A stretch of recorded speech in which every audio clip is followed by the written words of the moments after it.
Time to put the pedal to the floor.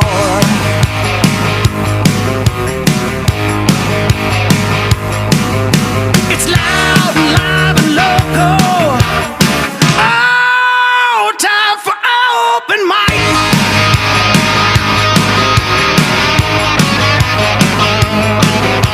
That is right. It is time for Open Mic. Happy Monday, everybody. Welcome to the show. I am Mike Bianchi, the Bulldog sports columnist of the Orlando Sentinel, joined as always by the deceptive intellect Adam Reardon, and of course the Sultan of Sound One, Austin Pastolka.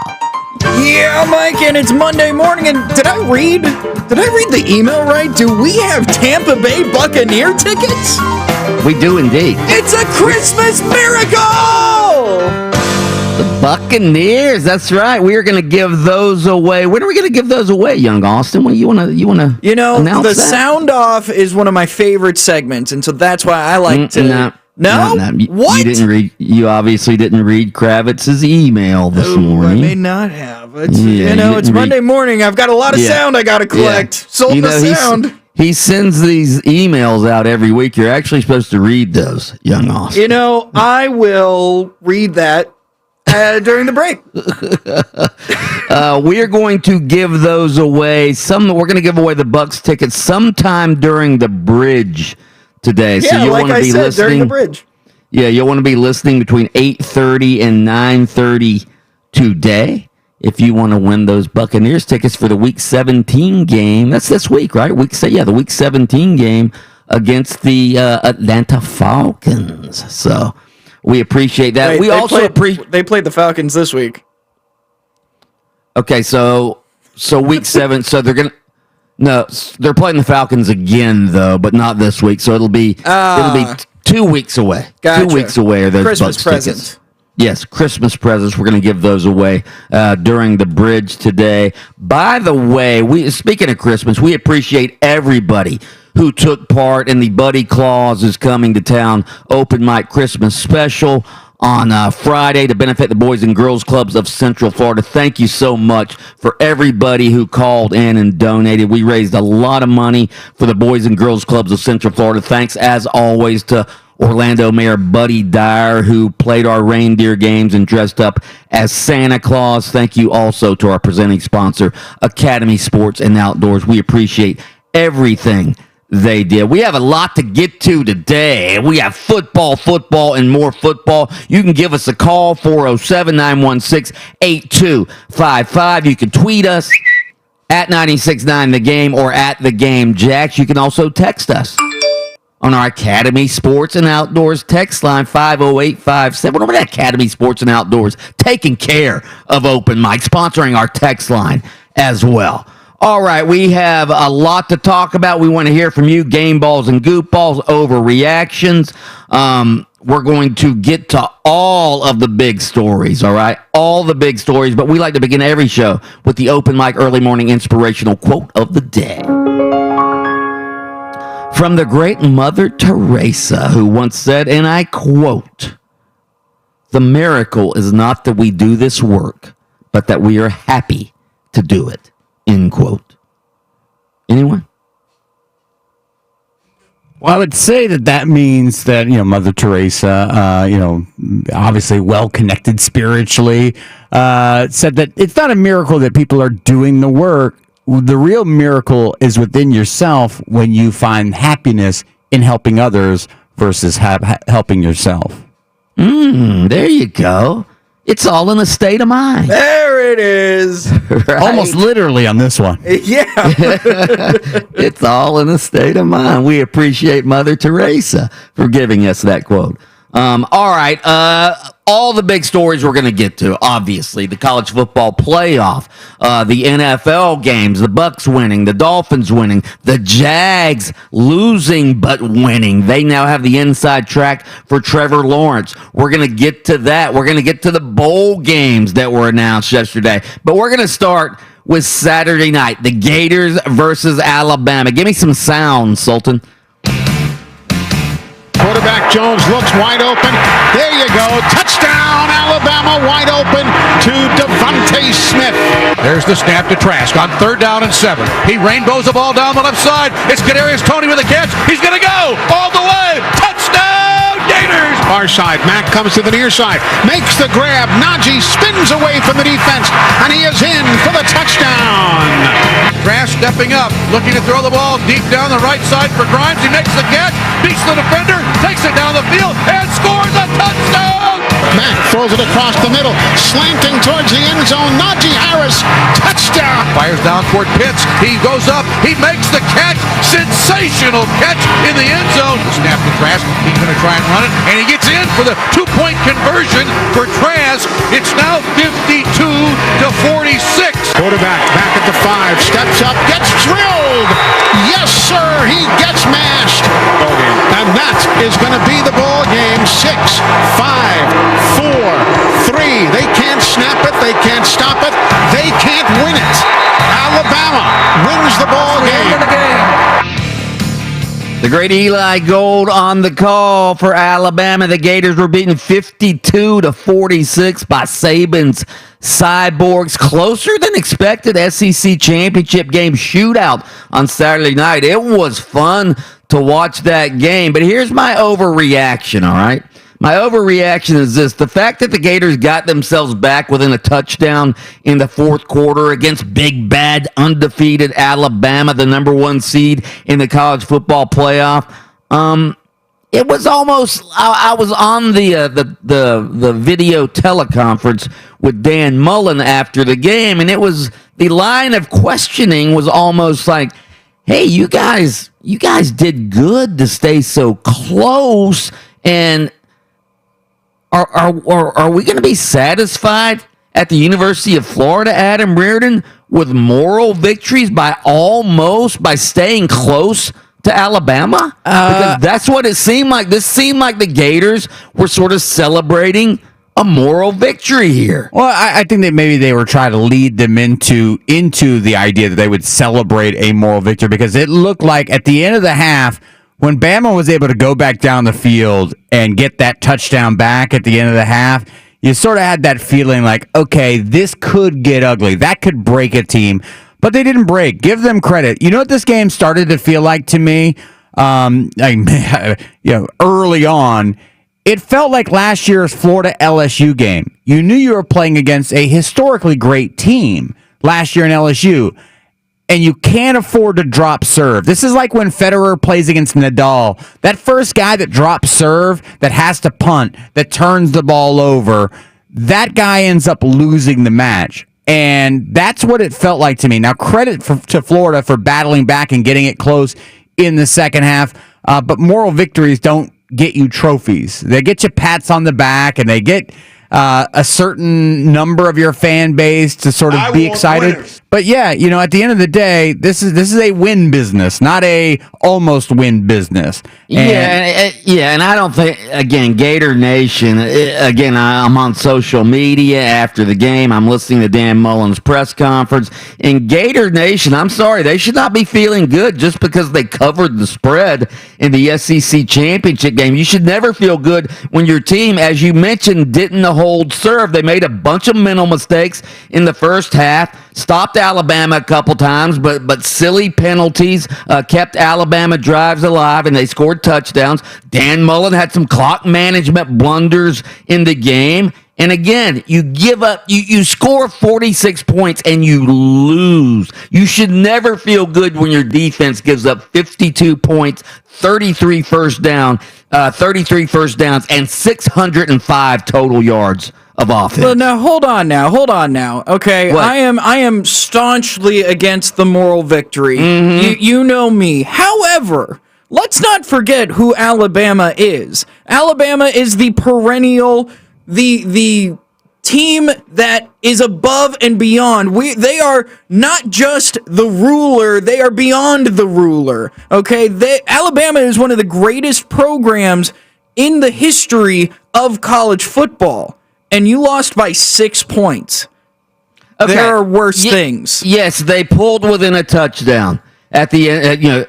in the second half. At the end of the game, they pulled within a touchdown. But again, Alabama never trailed in this game. Alabama was up big at halftime, and yes, give the Gators your little tousle their hair and give them a nice pat on the back for pulling within a touchdown. But that's where they are. They're little. They're the little brother. Hey, good job, kiddo.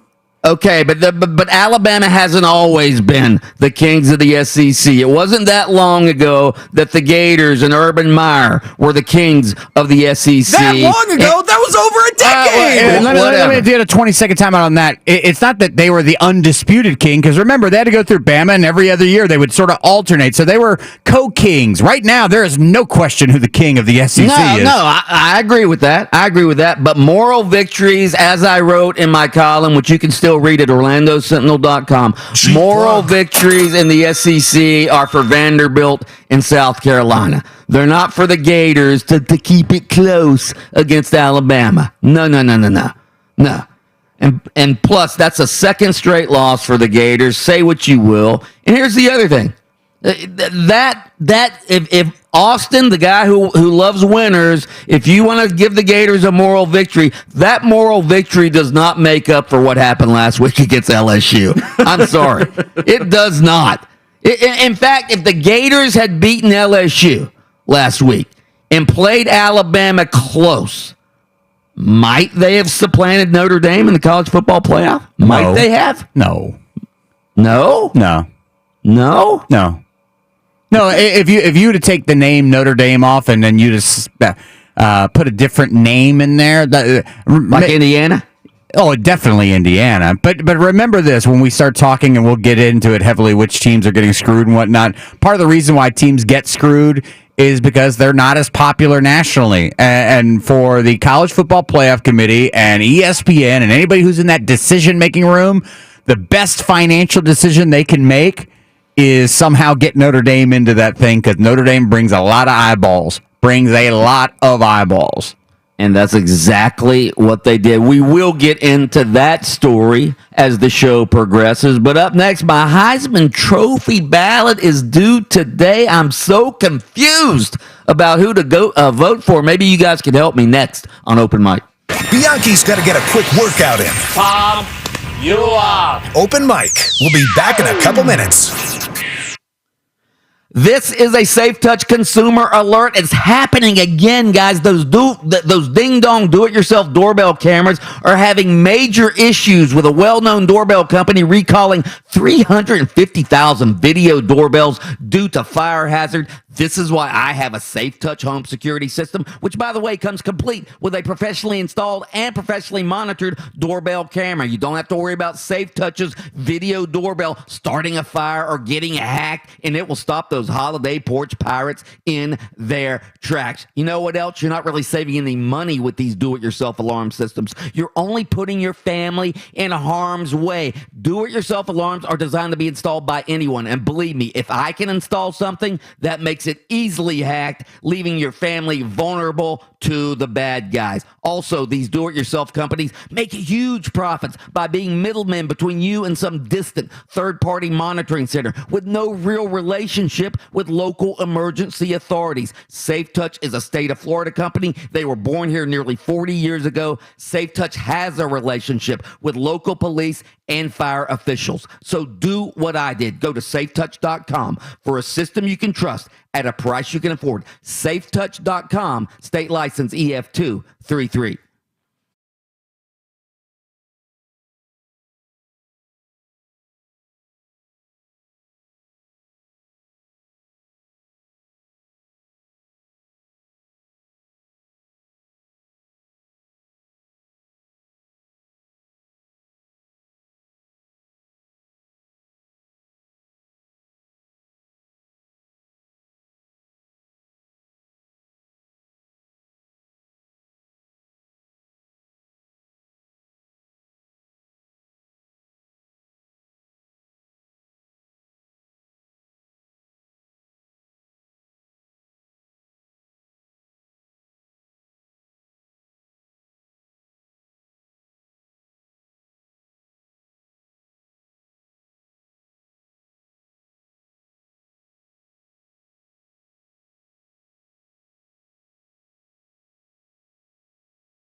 It would be a crying shame if the Heisman didn't attach their name to Trevor Lawrence. All right?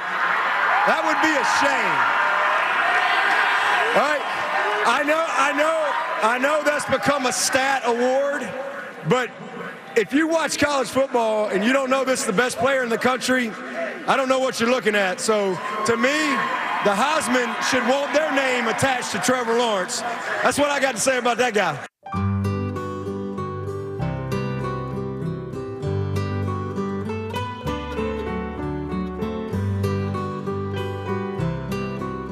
Dabo Swinney campaigning for his guy, Trevor Lawrence, after the Clemson Tigers buried Notre Dame in the ACC championship game. Trevor Lawrence in that game passed for 322 yards, 2 touchdowns, rushed for a long touchdown score as well. Trevor, I mean, you can't argue with Dabo Swinney. Trevor Lawrence is the best player in college football. He is, and it has become a stat award. So I mean, I would have no problem voting for Trevor Lawrence for the Heisman Trophy. In fact, he will be on my ballot, which is due today at 5 p.m. I have not turned it in yet. I've got to fill it out after the show, and I got to tell you, I'm a little bit torn about who to put at the top of that ballot. Who should it be? I mean, Kyle Trask. You look at what he did against Alabama, and I realize they lost the game, and I realize, he had a fumble. Could have had another fumble if not for a penalty, but I mean, he threw for 405 yards, 3 touchdowns, kept the Gators in that game. Mac Jones, of course, the Alabama quarterback, he had 418 yards passing against that Gator defense, 5 touchdowns. I think it's still going to come down to Mac Jones and Kyle Trask. And even though the Gators lost, I'm still thinking about putting Kyle Trask at the top of my ballot. Reasoning is he still leads the nation in passing. He's the number 1 passer in the country. He didn't have a running game to speak of, and he elevated that Gator offense despite not having a running game to one of the best offenses in the country. They scored 46 on Alabama Saturday night. And are the Gators the best team in the country? Are the Gators in the college football playoff? No, but they wouldn't even be close if not for Kyle Trask. Before Kyle Trask arrived as the Gator starting quarterback, the Gator offense was pedestrian, and he has elevated it. So that's the reason I'm still considering voting for Kyle Trask. Adam Reardon, your thoughts on who should win the Heisman or who I should vote for? So let me. I've given great thought to this, and Kyle Trask has had an amazing year. Let me ask you this, and I can't remember the exact year. Did you ever vote for Graham Harrell to win the Heisman Trophy? Graham Harrell, I did not. He was at Texas Tech. I remember. Big numbers. Yeah. I mean, like 50 touchdown passes, something like that. And the reason why people didn't vote for guys like Graham Harrell at Texas Tech, though they were in a Power 5 conference, was there were complaints, right? The complaints were, hey, all you do is throw the football. So, of course, you're going to end up passing for a lot of yards. Your team can't run the football. Your defense stinks. Their defense stinks. That's why we're not voting for you. And if you didn't vote for Graham Harrell, then what Kyle Trask has benefited from is, one, his team stinks at running the football, so they don't run the football. It's not that they couldn't run the football, or not that they chose not to run the football. It's that they can't, and so they chose to throw the football more times than not. And so he had sort of those Texas Tech passing numbers. And then, two, his defense stinks, so therefore, it wasn't like their games were all blowouts because their defense is so bad, he had to stay in there throwing for touchdown passes. As we saw that, against not just Alabama, but against LSU, against other teams that they played this year, he had to stay on the field, had to throw the football. Where Mac Jones gets sort of screwed over is that there's some drives where he doesn't even get to throw the football. They just turn around and hand it to the guy behind him. And then, oh, by the way, in Alabama's case, because their defense has been so good, late in the fourth quarter, he's still not throwing to the end zone to pad those numbers up. So I would say that that, and we discussed whether or not this head-to-head matchup would help us decide the Heisman Trophy. If we sort of said that before the game, then Mac Jones won the game, had better numbers, and then also had a running back that could help tote the. Imagine what Mac Jones's numbers would be if he had Florida's running game. If Mac Jones just got to sit back there and throw to the wide receivers. Come on now. Mac Jones is the third leading passer in the country. It's not like his numbers have suffered that much because he's got Najee Harris to take some of the pressure off of him. Some of the pressure off. We're talking about giving him votes for the Heisman Trophy, too, at the same time. That's not some of the pressure. Well, yeah, there's three guys on Alabama you could vote for. You could vote for Devontae Smith, Najee Harris, or Mac Jones. I'm just saying, if Florida if Kyle Trask had a Najee Harris to throw 3 touchdown passes to, let's not forget Najee Harris is also in the passing game for Alabama. He caught 3 touchdown passes the other night, so it's not like he's nullifying Mac Jones' numbers altogether. But I understand what you're saying. In fact, that's a good argument that the Gators can't run the ball. All they do is pass. Therefore, Kyle Trask's passing numbers are inflated. That's a good argument. The SEC has become everything they hated on 10 years ago, which was the Big 12. Teams don't play defense. All they do is play offense, and everybody in the conference has gaudy offensive statistics. Everything that SEC fans pointed to and go, oh, that's not real football. That's ridiculous. It could never happen in the SEC. Is happening in the SEC. Think about 400-yard passers in the SEC in the same game in the SEC. The SEC championship game was what, 52-46? Was that the final score? The Big 12 title game was like what, 20-something that was a lower scoring game, 27-21. Yeah, I mean how the SEC fans never dreamt the shoes would be on the other foot, but they are now. And now all of a sudden, these numbers for the SEC quarterbacks are acceptable. When we watched it in the Big 12 10 years ago, it was like, oh, they're not even playing defense. That's ridiculous. Anybody could do this. But, times have changed. I think one of these two quarterbacks is going to win it. I will give credit to Mac Jones, whose numbers aren't that far from Kyle Trask statistically. But in the spot where it matters most, he's the quarterback who's led his team to the undefeated season, #1 in the country, and that's still, I think, with a lot of voters who take themselves out of the regional aspect of all this stuff, I think that's going to matter. All right, who should I vote for? Text in 50857. Tell me who I should vote for the Heisman Trophy and why. All right, straight ahead, our thought-provoking daily poll. Who got screwed the most by the College Football Playoff Committee? That is next on Open Mic. Whether you're drinking your morning coffee or sipping on a seltzer, Ain't no laws when you're drinking clogs. you're listening to Open Mic.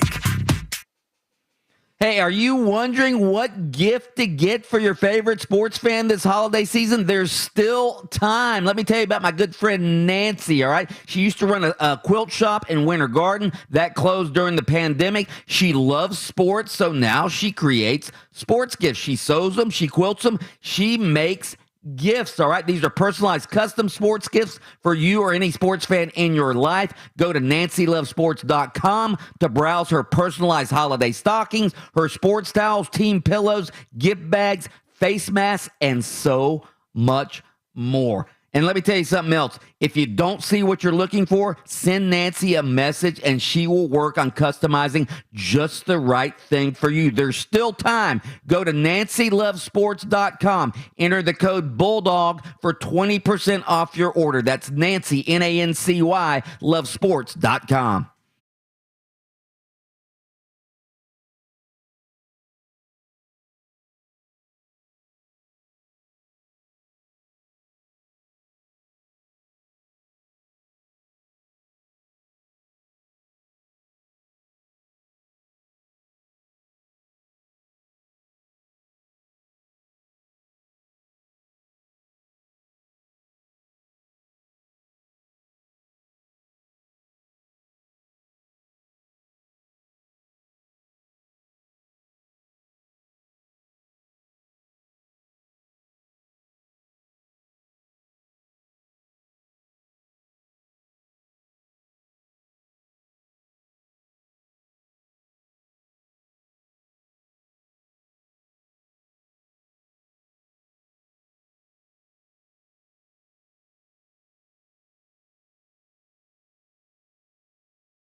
Join the conversation.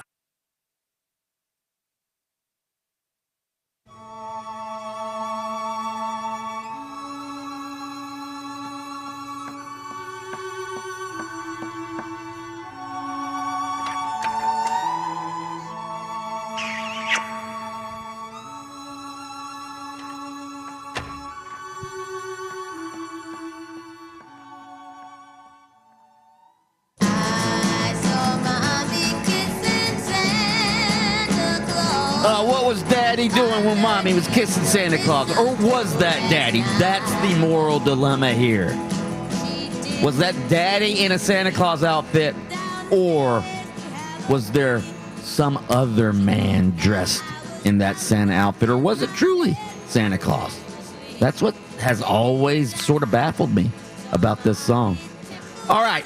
Give us a call, 407-916-8255. Tweet us at 96.9 The Game or at The Game Jacks. You can also text us 50857, our Academy Sports and Outdoors text line. We have some Buccaneers tickets we're going to give away this morning about, 8:30 to 9:30 during the bridge. All right, so the College Football Playoff Committee has made its choices. The 4 teams in the College Football Playoff are Alabama, Ohio State, Clemson, Notre Dame. Those are your 4 teams, which means some teams obviously got left out. One of those being Jimbo Fisher's Texas A&M team, ranked number 5 in the country. One loss, that one loss being to Alabama at full strength. Here was Jimbo Fisher after the game on Saturday, after the Aggies beat Tennessee, lobbying for his team. Let me tell you why. We play in the best league in ball. We got beat by the number 1 team in the country, who also had another superstar on the team when they played us named Waddle. People ain't even playing with him now. No team in SEC history has never lost not one game and been in it. The other leagues, I love them all. If we can't play in this league and be in the playoff, something's wrong. Oh, Jimbo Fisher, something's wrong. You know what? I agree with Jimbo Fisher. Not the SEC, but the fact that they lost one game to a full-strength Alabama. All right? They go through an entire conference schedule. How many have they won in a row? 8 in a row, SEC schedule, and they get left out because, as Adam Reardon so eloquently pointed out early in the show, because Notre Dame is Notre Dame. They draw a lot of eyeballs to the TV sets. So Texas A&M got left out. Cincinnati obviously got left out. They go unbeaten. They finish, 6th in the college football playoff rankings. They get left out. Of course, Coastal Carolina also finished unbeaten. They got left out as well. Adam Reardon, of those 3 teams, and this is our thought-provoking daily poll, of those 3 teams, Texas A&M, Cincinnati, or Coastal Carolina, which one got screwed the most by the College Football Playoff Committee, if any? I don't know if to me it would be Cincinnati, because they went undefeated. They have some decent wins on their resume. Here's my problem with Texas A&M. With all due respect to Texas A&M, if you look at the resume, okay, and I get it that, hey, if we've lost one game in this conference, it's a tough conference, whatever. That mantra, which has been the SEC, we talk about this all the time, it should be about that year, not the 10 years in the past, right? That's what we were saying about Ohio State. If you look at Texas A&M's best win is who? Florida, right? Mm-hmm. Florida, what? Seventh in the BCS, right? Yep. What's Notre Dame's best win? Clemson, number 2. So Notre Dame has a better win, right? And then they both have a loss. One loss to the number 1 team and one loss to the number 2 team in blowout dominant fashion. So at the end of the day, Notre Dame has a better win than does Texas A&M. I'm not upset with Notre Dame. Do you not? It's supposed to be the 4 best teams, right? Yep. Do you not take into account that Notre Dame's win came without the best player in college football, Trevor Lawrence, playing for Clemson? I mean, does that not matter, or should that not be taken into account? Because I think it should. Okay, so let me ask you this. Had Clemson been without Trevor Lawrence for 2 or 3 games, and they lost all 2 or 3 of those games, but then he comes back and they win the ACC title with 3 games, are you quick and automatic to put him in because, hey, this is a different team with Trevor Lawrence? That is a slippery slope to go down because we're talking about teams, and team isn't just the 11 guys on offense and the 11 guys on defense. It's the guys that are supposed to step up for you. So I get what you're saying. If anybody's getting screwed, I still just think the little guy gets screwed here because there's still only four teams. There's only four teams, and we've said whether it's UCF, whether it's BYU, whether it's Boise State, whether it's Cincinnati, you guys have zero chance. At least Texas A&M, had they have beaten Alabama, they had a chance to get into the 4-team invitational. These other teams have zero chance. That's who it's unfair to. I totally agree. I could see Texas A&M having a case, but I'm always for the little guy, and I've always said for the last 5 or 6 years that this is a Power 5 invitational. It's not a college football playoff. I saw a tweet the other day, or yesterday actually, after the college football playoff findings came out, if you will, the final 4 teams, and here's what the tweet said. A G5, talking about a group of 5 team, could possibly make the playoffs if they ran the table on this schedule. And then they listed the schedule that it would have to be. At Clemson, at Ohio State, at Notre Dame, at Kansas City Chiefs, at the 85 Chicago Bears, at actual Bears, at the USS Nimitz, at a volcano. It just goes down the list. It's just a ridiculous schedule that a group of 5 team would have to play in order to make it into the college football playoff. It'll never happen. This year is proof. UCF's years are proof. And what they do, here's what the college football playoff committee does as well. All right. They trick you. All right. They trick you. They'll say, well, we did have Cincinnati, ranked 8th in the final ranking, 8th. So what? You've got them behind a 3-loss Florida team, a 2-loss Oklahoma team. Oh, and then of course A&M and Notre Dame all have 1 loss. Clemson has 1 loss, but you have Cincinnati behind a 3-loss Florida team. That means Cincinnati, they're never getting in. UCF's never getting in when you have 3-loss Power 5 teams in the rankings ahead of the group of 5 team. It'll never, ever, ever happen. If I'm the group of 5, I have my own little playoff. That's what I do. I just get out and have your own playoff. Do you feel like I just tweeted out, I've been in sports radio for 20 years, and 2 of the things that I've championed from the very first day was for college football to have a playoff, at least 8 teams. I think at that point I was probably asking for 16. I was young. I was a little bit greedy, a little naive. And then for players to get paid in college football. Those 2 things, 20 years ago I've been saying this. And we're coming around on players being paid. It's sort of a diverted way, with this likeness and whatever. But hey, they're going to get money. I'm happy about that. And we've gotten the 14 playoff, but this 18 playoff now is getting a push. When guys like Kirk Herbstreit, and we've talked about how powerful his voice is in college football, when these types of people, when coaches now, when college football coaches in Power 5 conferences are saying, dude, we need to go to 8, we start pushing this thing down the road. How fast do you think we can get to 8 teams now with the issues that we've had? I think it's going to happen fairly quickly. Again, I don't know when the contract runs out, but who cares? Change the contract in the middle of it. The networks would be glad to change the contracts if they could get more playoff games. We got to get the Big 12. We just got to put the Big 12 in charge of that. They'll change their rules, overnight. Absolutely, yeah. Big 12. I mean, Big 10. I meant Big 10 is what I meant. Yeah. So anyway, go to @96.9 The Game or @The Game Jacks. Vote on our thought-provoking daily poll and all of our supplemental polls as well. Straight ahead, it's game balls and goof balls. I have a game ball for a couple of college basketball teams in the state of Florida, and a goof ball for the greatest coach in NFL history. That's next on Open Mic. Game balls and goofballs from the sports weekend. Next on Open Mic.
96.9 The Game, FM, HD. Online at 969thegame.com. On your phone with the iHeartRadio app. And on hundreds of devices like Alexa, Google Home, Xbox, and Sonos. An iHeartRadio station.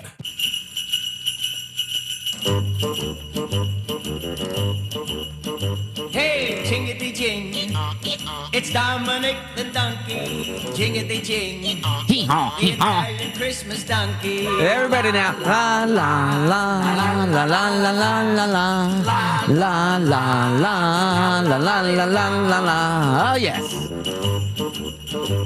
All right, it's time for some game balls and goof balls. You can text them in to 50857. Call 407-916-8255. You can tweet us as well. I want to give a game ball to all three state of Florida NFL football teams for what they accomplished over the weekend. All right, give me some sound, Austin Pastolka. Johnson, the wide receiver, play after big pass, caught ball, touchdown, Chris Godwin. Brady, a 7-step drop, looks downfield, wants all of the throws toward the end. Got a receiver open, it's Antonio Brown, touchdown, Tampa Bay! Buccaneers take the lead for the first time of the game. Tua back to throw, blitz coming, they get to him, no, he takes off running, and he's in, touchdown Miami! Quarterback sneak, touchdown. There you go, there's the touchdown, finally. And that'll give the Dolphins that 21-12 lead. Minshew under center. Drops the throw from the end zone. Pumps once. Hit. And is sacked. Ball comes loose. No, they'll say the Jags hold on to it. It is a safety. Matt Judon gets the sack, and the Ravens get points. Jackson wants to throw. Backpedaling at the 20. Now he'll dart over to the left. Extends the play. Fires to the end zone. Touchdown! Dez Bryant. His first as a Raven. You know, the greatest gift that we can all give to each other is the gift of, winning a football game. That's what I told him afterwards. No, Doug Marrone, Jaguars coach. The Jaguars get routed by the Ravens. They're so bad that even Dez Bryant at 32 years old catches his first touchdown pass in 4 years against the Jaguars. And Doug Marrone said, hey, our greatest gift is a victory.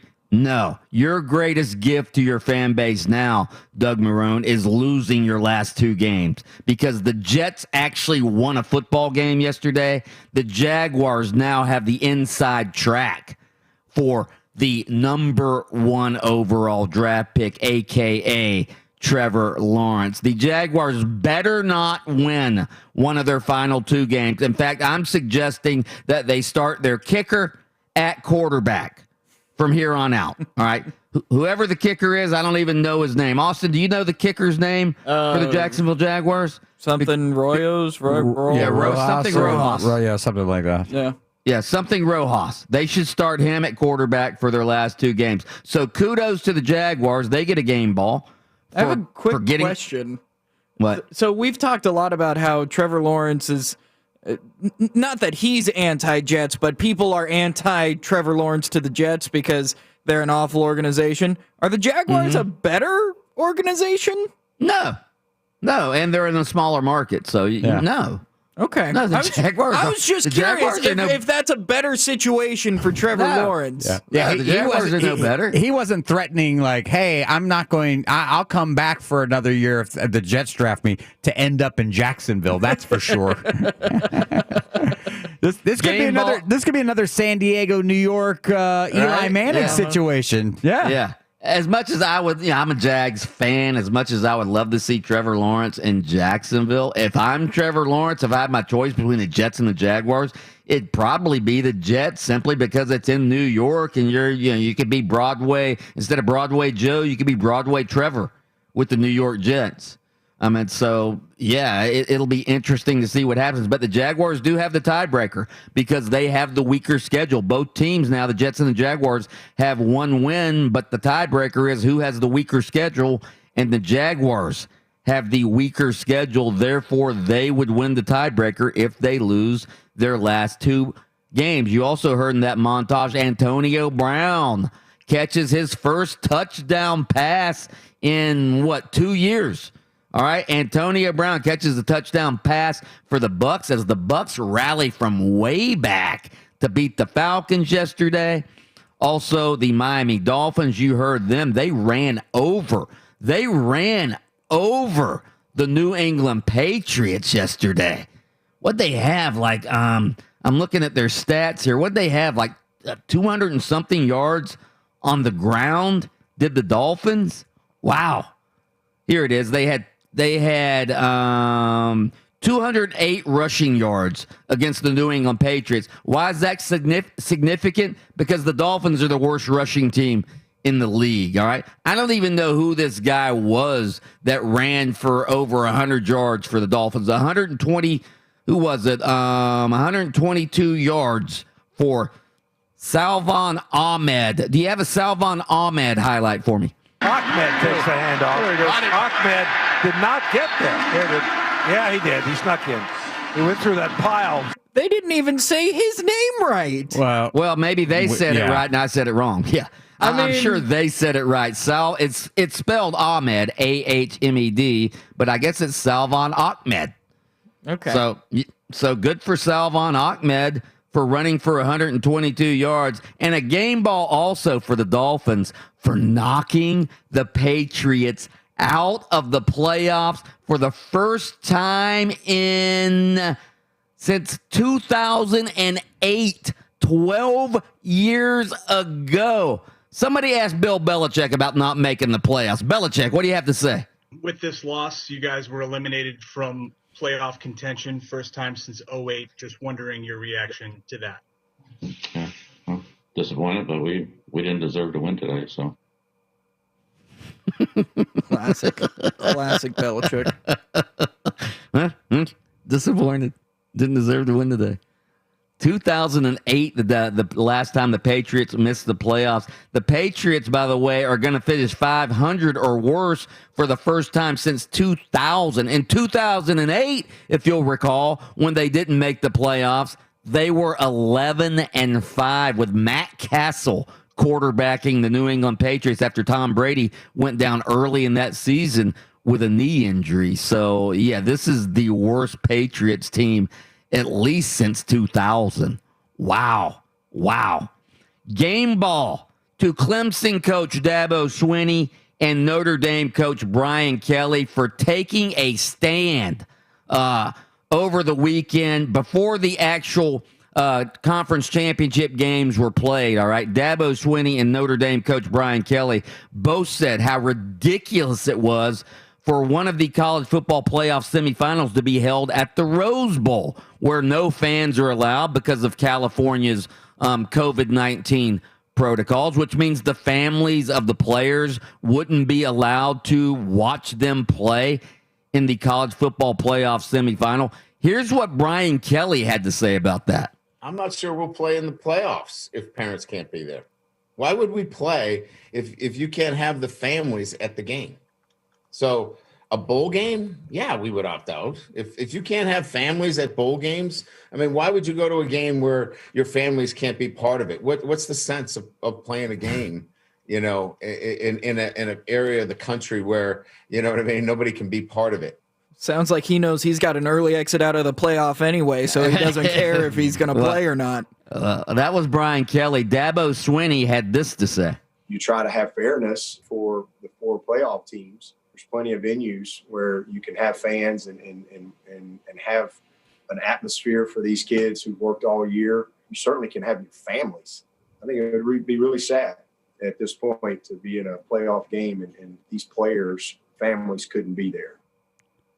Give those guys a standing ovation right there. Wait, time out. Yeah, hold on. Yeah, Dabo's hard line stance was a lot less hard line. His was like, it's going to be real sad for our kids that their parents won't be there, but we're playing. We're playing. Also, why am I giving them a standing ovation? Give him a standing ovation. Why? Give him a standing ovation. Because I said, give him a standing ovation, and I'll tell you why. As I said. All right. Because the College Football Playoff Committee changed the game. They're not playing at the Rose Bowl anymore. Because these guys came out, particularly Brian Kelly, these guys came out and said, you know what, we're not going to play. We're not going to play in the Rose Bowl. And so what did the College Football Playoff Committee say? Okay, we'll switch the game. We'll switch the game to Dallas and play in Jerry World. So now the families. Do you think they deserve a standing ovation now? Notre Dame can Dame can flex its muscle, and the college football world has to get on its knees and kiss the ring of Notre Dame. No. I love it. Hey, let me tell you something. If you heard that story right now and you start wondering, well, how come Texas A&M? We're the SEC. Recognize that Notre Dame brand, you can say whatever you want to about its last 8 games and in New Year's 6 bowl games against quality opposition. Notre Dame, with all due respect to Alabama, Notre Dame is still the king of college football. Have been since I was a child, will probably always be. As long as there's a lot of Catholics in this country that love to watch themselves some football on Saturday, Notre Dame does what it wants when it wants. They don't join a conference, only when it behooves them this year. They got their own TV contract. They can tell college football, we're not playing there, move this game, and they'll move the game.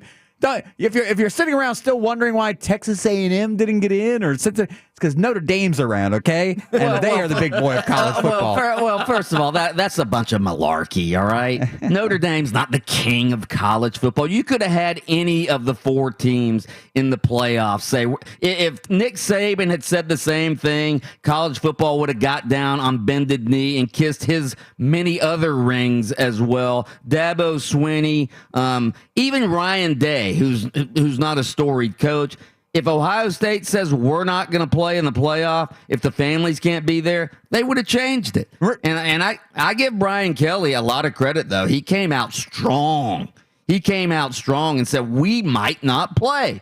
If we have to play at the Rose Bowl. Remember, give him credit. Remember, there was a time. I mean, think about this. This is the was it the immovable or the I forget the saying, but Notre Dame and the history of Notre Dame versus the history of the Rose Bowl going head to head. I mean, what a great 1940s matchup that is right there. And Notre Dame wins. Yeah. All right, let's pause for station identification. WYGM Orlando, WJRR HD2 Cocoa Beach, FM 96.9 The Game, the home of Orlando City Soccer Club. Speaking of college football, how about a goofball to the bowl games? And I'm not going to single out any particular bowl game, but you have all of these bowl games, all right? And you can't find a spot for Army, which finished 9-2 this season. Can't find a spot for Army. All of these crappy bowl games out there. And you can't find one slot for Army. All these teams opting out of bowl games, don't want to go to bowl games. And you have Army who wants to go to a bowl game at 9-2, but nobody wants to play Army because, we don't want to play them because we would only have a week to prepare for the option. Give me a break. This is a weird story. This is weird. Can't find a spot for Army. My. Game ball. How about let's give a game ball to the New York Jets for finally winning a game with defensive plays like this. Play action, rolling right is Jared Goff, looking downfield, throws, and the ball's intercepted. Oh, it's picked off with one hand by Bryce Hall. The rookie runs left to the 40, to the 30, all the way down to the Rams' 22-yard line. The first career interception for Bryce Hall. The Jets can do nothing right. They can do nothing right. Adam Gase, the head coach of the Jets, they're in the lead for the Trevor Lawrence sweepstakes. And what did they do? They pull the shocking upset yesterday over the L.A. Rams. How classic is that, guys? Classic. We talked about holding serve earlier in the program. Doug Marrone and the Jacksonville Jaguars now have serve. Now they have to hold it by losing, okay? Yeah, starting their kicker. These are two head coaches of terrible organizations that we know are going to be fired at the end of the year. So it's up to one of these two guys to figure out who wants to leave that organization that's going to let him go with Trevor Lawrence. And both guys are going to try. Listen, the Jags are going to win a game. Listen, I've been around this area. No way. No way. They've been around. Listen, I've been around this organization long enough to recognize that the way it's been run over the last 5 years, no question they win the last game of the season. They'll gather around the televisions sort of like teams that are like need a team to win to get into the playoffs. They'll need the Jets to win so they get the number 1 pick of the draft. They'll be all huddled around a TV in the locker room rooting for the Jets. Now, you look at the Jags schedule, they play 2 teams that I probably are going to need to win to not get in the playoffs, but playoff seeding and all of that. The Bears need to keep winning to even make the playoffs. So the Bears are going to be trying to win against the Jaguars this week. And I think they have the Indianapolis Colts in the final game of the season. The Colts are trying to win their division. So, hell, the Jaguars won't even have to try to lose because the other teams are going to be trying to win. All those things you just mentioned, that's what the Jets were playing this weekend against the Rams. Huh? Good point. Good point. It's still the NFL. I mean, it's still at the end of the day, it's the NFL. And if any of these teams go into these games, probably like the Rams did last night, going, okay, easy win, guys. This is gonna be nice. We get to, they Florida LSU this thing. They rest a guy that they probably shouldn't have arrested. They look up and go, wait a minute, how are we in this game late in the fourth quarter? This is ridiculous. All right, how about a game ball to the UCF basketball team for upsetting FSU over the weekend, 86-74. That was FSU's first non-conference loss in 41 consecutive non-conference home games. I'm sorry, their first non-conference home loss in 41 consecutive games. Here was Mark Daniels on the call. Brandon Mahan's got it. Leonard Hamilton says no more fouls. And UCF's going to dribble this clock out, and what an impressive road win. They'll snap a 41-game non-conference home win streak for Florida State. And Johnny Dawkins' team will go to 2-1 with a victory against 15th-ranked Florida State. The final 7 seconds wind down in Tallahassee, and UCF wins it 86-74. Brandon Mahan scores a career-high 32 points for the Knights. That's a huge win for Johnny Dawkins' program. Huge. And a bad loss for Florida State's program. But again, it's not like Florida State's not going to make the tournament. It doesn't really matter if you lose these games in college basketball, does it? Doesn't matter. No. Yeah. What else we have? How about a game ball for Dallas Cowboys running back Tony Pollard? Give me a Tony Pollard highlight. And he's going to give it to Pollard coming on the right side. First down. Breaks a tackle. Pollard running away to the 15. 10. Tony Pollard streaks in. 40-yard touchdown run. Okay, the reason I wanted to give him a game ball first, I don't give a damn about Tony Pollard, all right? But you guys have been with me long enough to know that I think that, running backs in the NFL are a dime a dozen, all right? So Zeke Elliott sits out the game yesterday. He's banged up. So they put in old Tony Pollard, all right? So Tony Pollard, you heard the long touchdown run right there.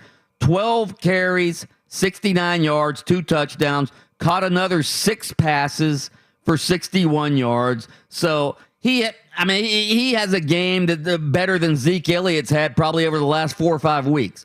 Tony Pollard, all right?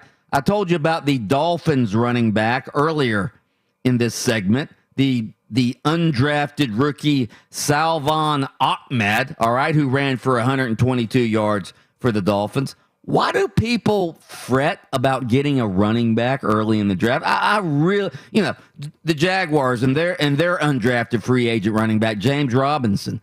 I'm sorry, he's gone.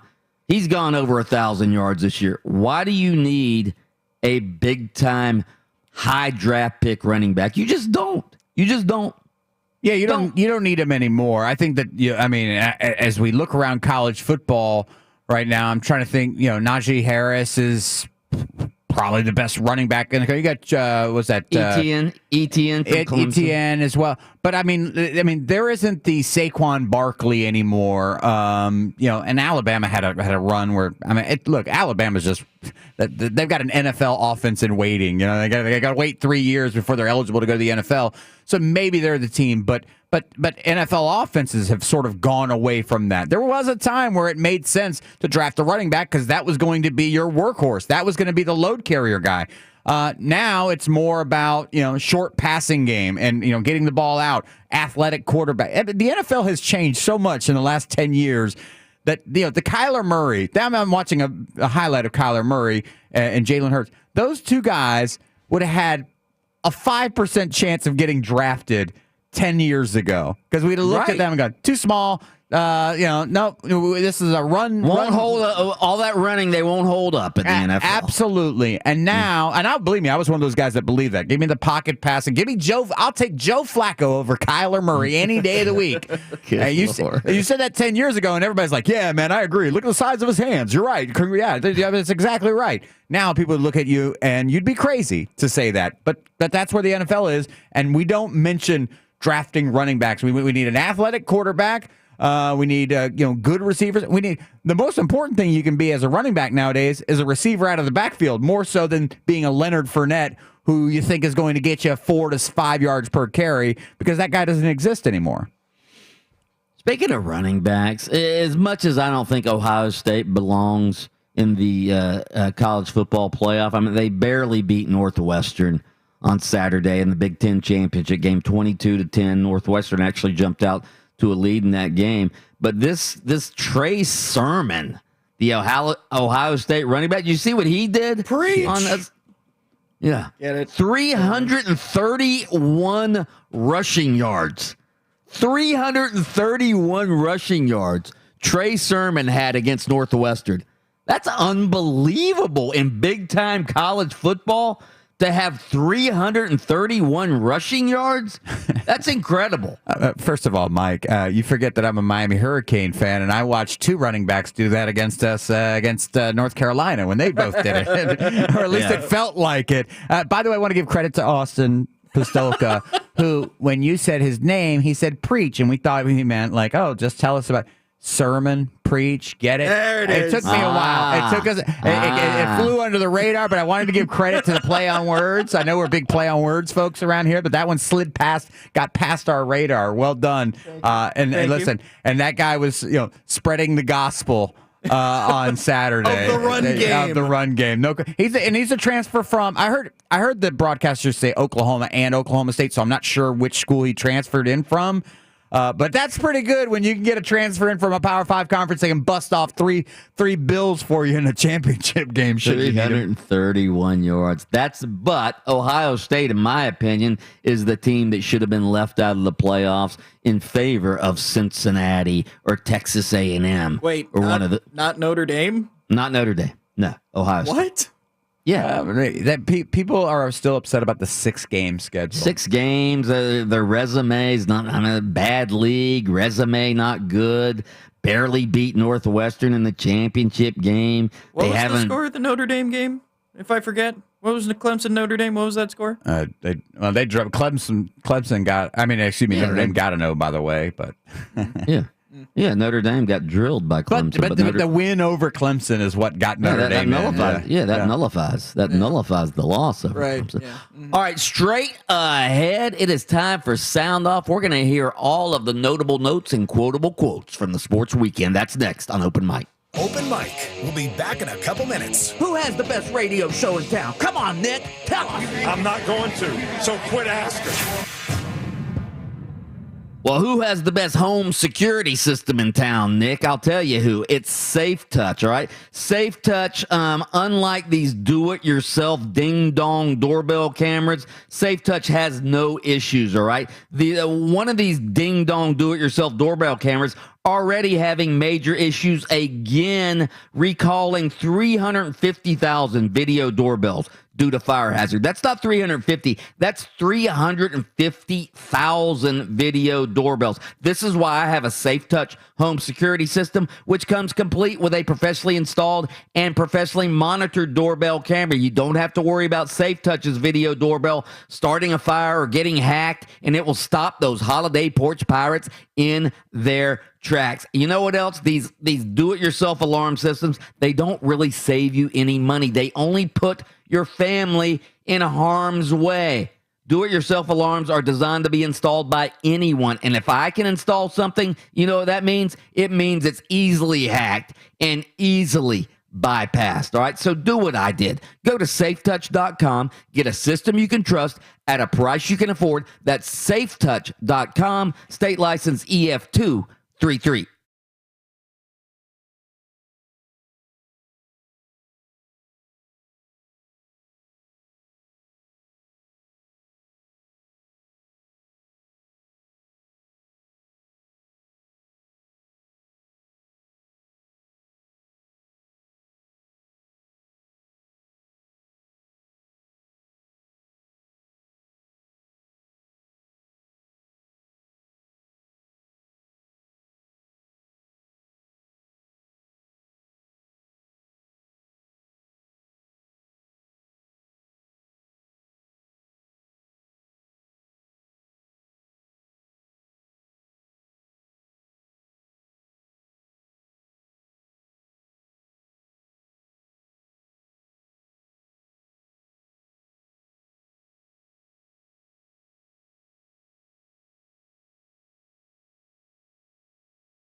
That is the Sound Off Music Sound Off, brought to you by our Tampa Bay Bucks ticket giveaway. We have a pair of tickets for the Bucks versus the Falcons. That's week 17 tickets. We're going to give those away during the bridge segment when Mark Daniels comes in around 8:30. Between 8:30 and 9:30, we're going to give those tickets away, so you'll want to be listening. What do we have, young Austin? Everybody, first and foremost, I'd like to thank God. I know y'all have been sending y'all prayers out the last few weeks, and me and my parents are very grateful for the prayers that's been going out. To all doctor and medical staff at Tallahassee Memorial and UF Shands, I just want to say thank you for all the support y'all gave me, especially the lady that was in the gym at Florida State. To my Gator Nation and UF athletic family, I just want to thank you for all the prayers that y'all gave out to me. Go Gators. We start off with the best news of the entire weekend. Keontae Johnson out of the coma, openly speaking, gave that message to Gator Nation, to everyone who has followed this story. An incredible story, and we're really happy to see him speaking on his feet, looking healthy. Yeah, he did look healthy. Great news. It looked like he was still in the hospital when he shot that video, but again, he's up. He's walking around. He's talking. He was in that medically induced coma that was reported last week, and now it appears, again, I don't know if he's going to come back and play basketball this year, but it appears he's healthy and you know, speaking, and he'll probably play basketball again someday. I just don't know if it's this year. Yeah. Love the call Byron made, and AB blew. They were both wide open, I think, by 5 yards, and it was just pick your poison. And I was really happy to see AB get in the end zone. It was good for him, good for all of us. Bruce Arians, the head coach of the Tampa Bay Buccaneers, talking about Antonio Brown getting in the end zone for the first time in a couple years. Really looked good on that play and has looked decent with the Tampa Bay Buccaneers. But my question for you, Adam, is this a feel-good comeback story for Antonio Brown? No, I don't think anybody's rooting for Antonio Brown, except for me. So it's kind of hard. I think feel good comeback stories have somebody that people want to root for. I think people are done rooting for Antonio Brown. They're more discouraged that he's even getting an opportunity. But I was thinking about this the other day. I was like, well, one, he's been on a team, not been the target receiver, not gotten a lot of. Haven't heard a peep from him, which is good news. Okay, I'm going to celebrate the small wins here. And then I also thought that maybe being on a team with Tom Brady, though good for the relationship aspect, maybe not great football-wise for him because he's such a player that can take the top off of defenses.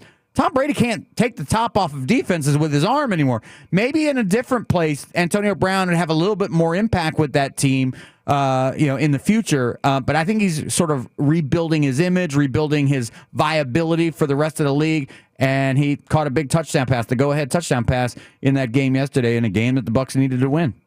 It's always good to win. That's why these guys put all the blood, sweat, and tears.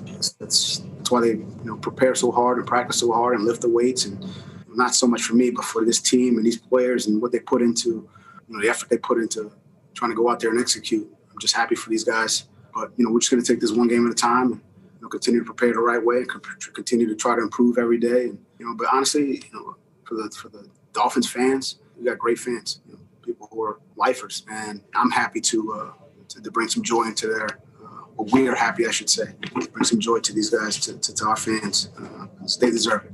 Brian Flores, head coach of the Miami Dolphins, talking about bringing joy to Dolphins fans. And Mike, my joy to the world, a bomb, bomb, bomb, let earth. That kind of joy? Sure, probably. Yeah. I'm sure they're experiencing outbursts of singing joy. They're in a prime position. But my question to you is are Miami Dolphins fans the happiest fans in Florida?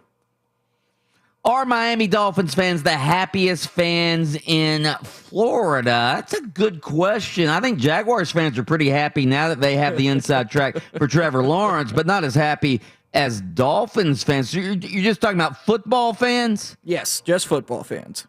Football fans, are they happier than the Gators right now? Yes. Yeah. Are they happier? Obviously happier than FSU, happier than the Miami Hurricanes? Yes, I would say the Dolphins fans are, we call Disney the happiest place on earth. As far as football fans, South Florida, the happiest place on earth right now. The Dolphins are 9-5. It looks like they're going to get into the playoffs as a wild card team as long as they can keep winning. They just handed the Patriots they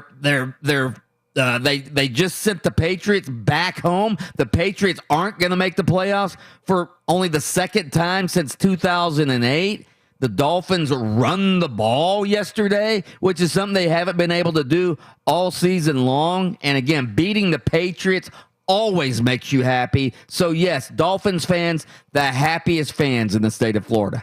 It just comes from, a lot of native tribes being able to sage, just cleanse the energy, make sure that we're all balanced. And when we come into this job and we come to this place, it's not anything that I don't do at home that I did today. I saged last game, and I plan to sage, almost every game if the opposing team would allow me to. But literally, it's just more or less for us to stay connected and for us to feel great about going to work and feeling safe and provided for from our ancestors. I'm not going to bring too much of the spirituality into basketball, but it's part of my native culture and where I'm from. So that was Kyrie Irving talking about how he is going to burn sage in the locker room before every game. And I would like to say that I'm now going to burn sage every day inside of the studio and in your studio, Adam. I hope you guys are excited. Sage is it's a plant, right? It's a plant, spice. Parsley, sage, parsley, sage, rosemary. It's an herb. Sorry, not a spice. It's an herb. Okay. And you burn it, and it like wards off like bad vibes. Stuff. Yeah. Okay. So what do you think? Am I against this idea? Listen, I'm assuming that around NBA locker rooms they're burning other herbs as well. Kyrie's I don't want to say weird dude, okay? Because like when you say weird, it has a really negative connotation. Look, if he's into that, I mean, other guys are going to sit there and pray. I don't think that's weird. If he's going to burn some sage, whatever. If there's guys that are going to burn some other herbs, do you, man? Now, if there's a guy next to you and you're like wafting it into his face, and he's like, "Dude, get that away from me before I punch you out," then stop doing that. But look, if he's going to do this, and I mean. Lament that the world is flat and that sort of stuff. That's his own business. Over under 6.5 fire alarms set off during the season. What are you taking? Like I said, if they ain't gone off yet, they've already got the battery out of them in those locker rooms. I can tell you that. Sound off. That's the sound off for today. A little sage reminds me of the Simon and Garfunkel song. I'm going to Scarborough Fair, parsley, sage, rosemary, and thyme. And we've been kicked off of YouTube because of that rendition. That wonderful rendition. I had no idea what he's talking to. Yeah, I don't think I sound much like Art Garfunkel there. All right, straight ahead. Why was Dan Mullen whining about the media after the Gators SEC championship game loss on Saturday? We will discuss and debate that next on Open Mic. More Open Mic up next. Cowardly, and wrong. Hey, all of you employers and other organizations out there, if you're looking for peace of mind in this COVID-19 era, and we know cases are spiking, we know there are new strains of COVID out there, you need to check out my good friends at Healthy Cells Wellness. They are a trusted advocate for employers to provide COVID-19 and COVID antibody testing in a calm, organized environment at your work site. That's right. They come to you. Doesn't matter if you're in Orlando, Jacksonville, anywhere in the state of Florida or around the country. No more waiting in line with other people. If you act now, your insurance company could reimburse you for the total cost of these tests. Again, you can safely open your business with a dependable resource in a controlled environment. Act now, mention my name, get a free COVID-19 test. You can find them at healthycellswellness.com. That's healthycellswellness.com. And don't forget to tell them Mikey sent you to receive that free test.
This is Mo Bamba, and you're listening to the home of the Orlando Magic FM 96.9, The Game.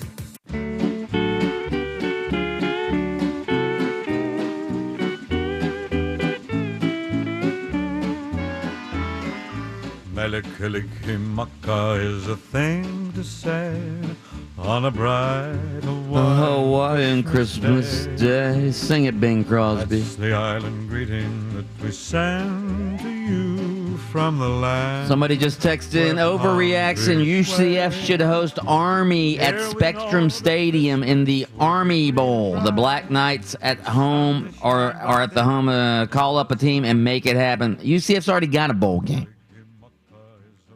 So is that what they can't? I don't know. They're already hosting, or UCF's not hosting a bowl game, but they're going to a bowl game tomorrow. In fact, I'm going to be going to that bowl game as well, the Boca Raton Bowl, where a nice matchup with BYU. What else? Boca. Somebody just said, because he said Austin, exclamation point, exclamation.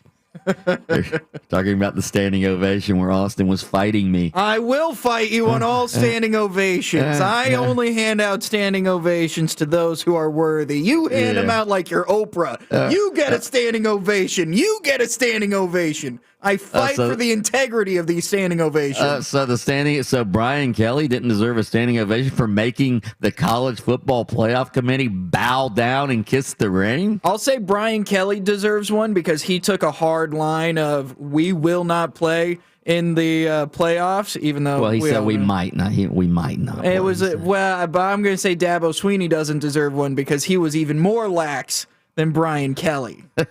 At least those guys at least brought up the fact that they might not play. I didn't hear Nick Saban saying it. I didn't hear Ryan Day saying it. Ryan Day was just saying, hey, please just let us in. We'll play anywhere. We'll play anywhere. Yeah, that's right. Pretty much. Really, honestly, Mike, had college football said, all right, don't play then, Notre Dame would have showed up out there in Pasadena, right? Yeah, yes, they would have. Yes, I don't think they would have. Yes, I don't think they would have. You tell me they're turning down that big of a check for their kids to be watched by their parents live? Right. Yeah. Absolutely, they are. No way. I think all of a sudden they would have a bunch of assistant coaches that weren't on the on the roster. Notre Dame stands for something more than just the money and big-time exposure of college football. Notre Dame is a bastion of academic and athletic integrity. Okay? Don't ever forget that. Yeah, right. And Notre Dame. Notre Dame. What was that? The clown horn. Oh. I don't have like a this is garbage drop. I don't know what else to call it. All right, so I was covering the SEC championship game on Saturday. Very highly entertaining, obviously. It was a shootout, Big 12 style. And again, Florida comes back. They pull within a touchdown of Alabama late in that game. They had a chance, maybe to pull off the upset, but they didn't. And here's what it sounded like on Saturday night. Quarterback Jones looks wide open. There you go. Touchdown, Alabama, wide open to Devontae Smith. There's the snap to Trask on 3rd down and 7. He rainbows the ball down the left side. It's Kadarius Toney with a catch. He's going to go all the way. Touchdown, Gators. Far side. Mack comes to the near side. Makes the grab. Najee spins away from the defense, and he is in for the touchdown. Trask stepping up, looking to throw the ball deep down the right side for Grimes. He makes the catch, beats the defender, takes it down the field, and scores a touchdown! Mack throws it across the middle, slanting towards the end zone. Najee Harris, touchdown! Fires down toward Pitts. He goes up, he makes the catch. Sensational catch in the end zone. Snap to Trask. He's going to try and run it, and he gets in for the 2-point conversion for Trask. It's now 52-46. Quarterback back at the 5, steps up, gets drilled. Yes, sir, he gets mashed. And that is going to be the ball game. 6, 5, 4, 3. They can't snap it. They can't stop it. They can't win it. Alabama wins the ball game. Okay, Alabama wins it 52-46. And again, I was on Dan Mullen's video press conference after the game, and the line of questioning was almost as if Florida had won the game. The fact that they kept it close against an Alabama team that had beaten everybody on its schedule by at least 15 points. And again, somebody even mentioned on the video teleconference moral victory. And come on now, moral victories are for Vanderbilt and South Carolina, not for the Florida Gators. Gator Nation should not be feeling good just because they covered the spread in the SEC championship game against big, bad Alabama. They gave up 605 yards of total offense, 52 points. They scored 46 points in that game and lost. Why would you feel good about that?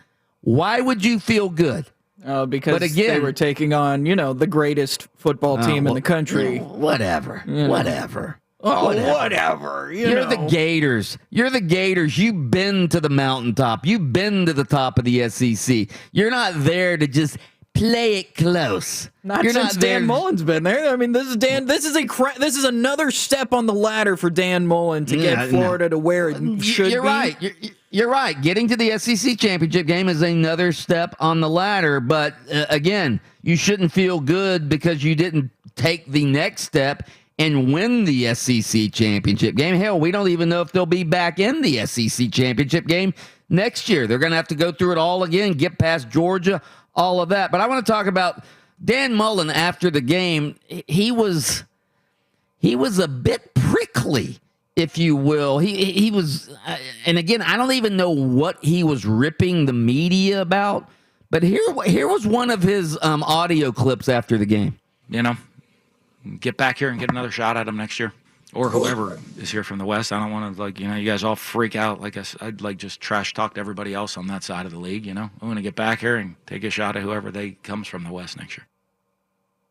Okay, see, he had some other clips as well. Where he goes, you guys are blowing things out of proportion. You blow things out of proportion. Why do you think Dan Mullen might be mad at the media? Well, because of what happened last week when he said, when we win the game, we'll talk about getting into the college football playoffs with 2 losses, because that was a question that was asked, and he gave the comment, and we spent the week talking about, is that disrespectful to Alabama, talking about when we win the game.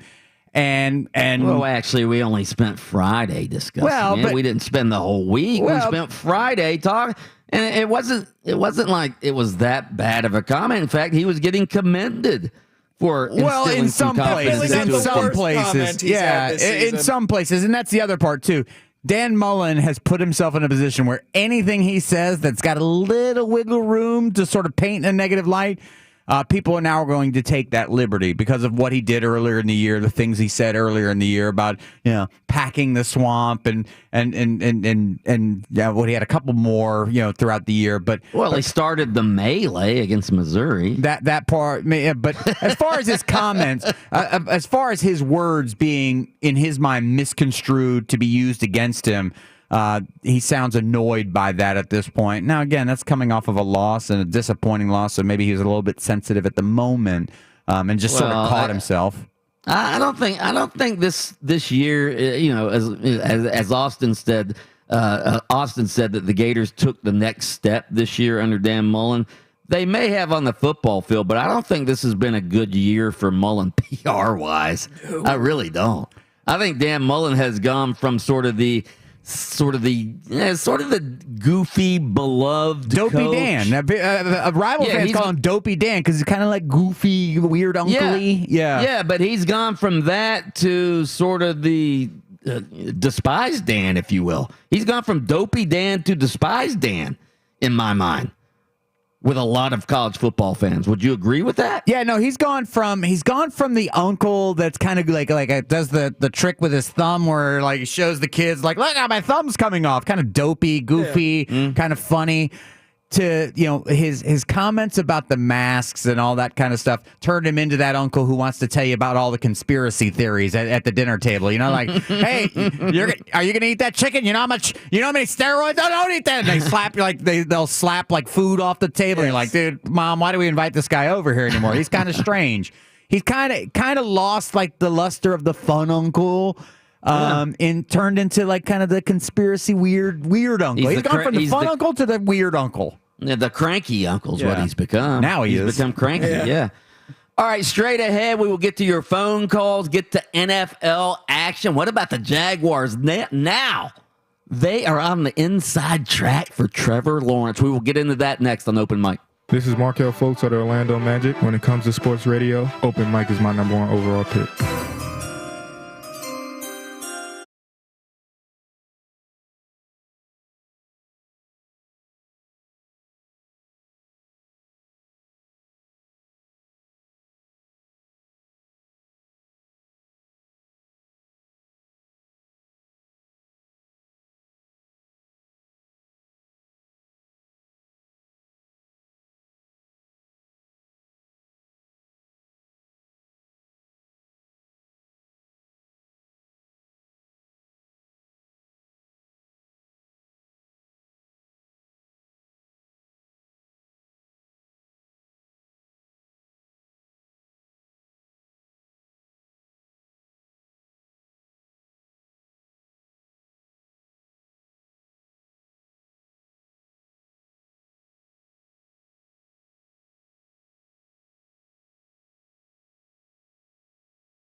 to put the pedal to the floor.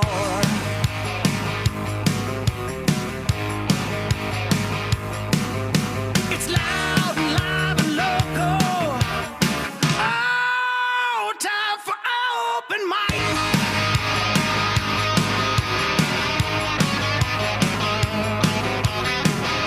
Welcome back to Open Mic, everybody. I'm Mike Bianchi, the Bulldog sports columnist of the Orlando Sentinel, joined as always by the deceptive intellect one Adam Reardon and, of course, Austin Pastolka, the Sultan of Sound. Together we are Open Mic, the troika of sports talk radio excellence in Orlando and in Jacksonville. Just want to say once again, we appreciate everybody who took part in our Buddy Claus Open Mic Christmas special.